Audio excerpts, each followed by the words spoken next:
For it says in 1 John 3:8, he who sins is of the devil, for the devil has sinned from the beginning.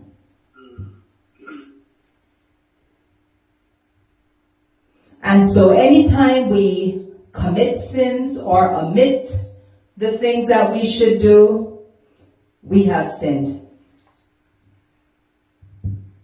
And we fall under the lineage of the devil. I mean, none of us want to think that our father is the devil.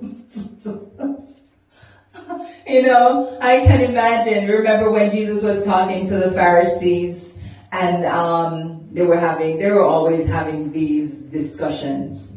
And one of the time, they were trying to talk about, Jesus using the power of Beelzebub to cast out demons. And so they had some back and forth going on, and then Jesus says, your father is of the devil. You and your fathers are of the devil. I'm loosely paraphrasing. But just imagine, so the reason why I'm mentioning this is to make this point.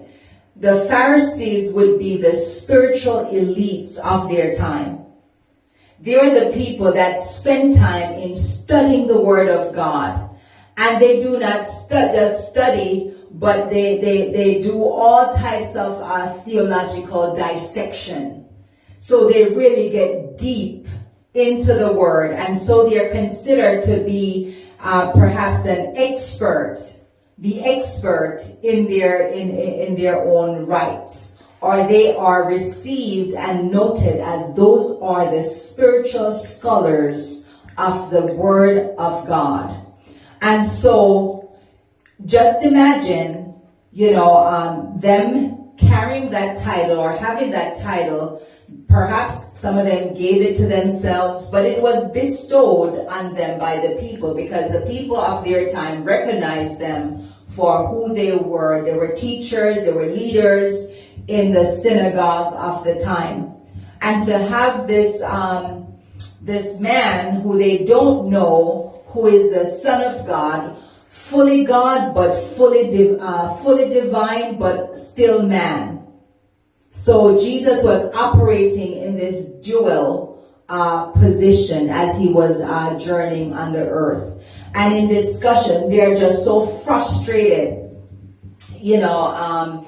with all the things that he's doing. He's breaking all the laws, all the things that they have held on to as solid, as foundational. Jesus was just doing the opposite. And you're like, this is crazy. This is crazy. And so in the exchange, Jesus is saying that you're of the devil. Just imagine how insulted and offended they were, that they were known by their community, their synagogue members, as respectable teachers upholding the law, to be called a devil. So anyways, let me wrap up. So it's saying here, he who sins is of the devil, for the devil has sinned from the beginning. So even as we talk about sin, how sin entered the world from the beginning, we saw with the devil and how he swayed Eve in the garden, to also deceive Adam, right? We saw how sin entered what was intended to be paradise, or a glimpse or a little experience of heaven on the earth in the Garden of Eden. We saw how things turned quickly, where as a result of that sin, God had to issue curses and to turn them out of the garden.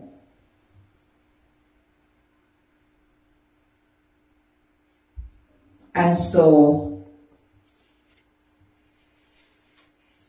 man became a sinner because of the devil.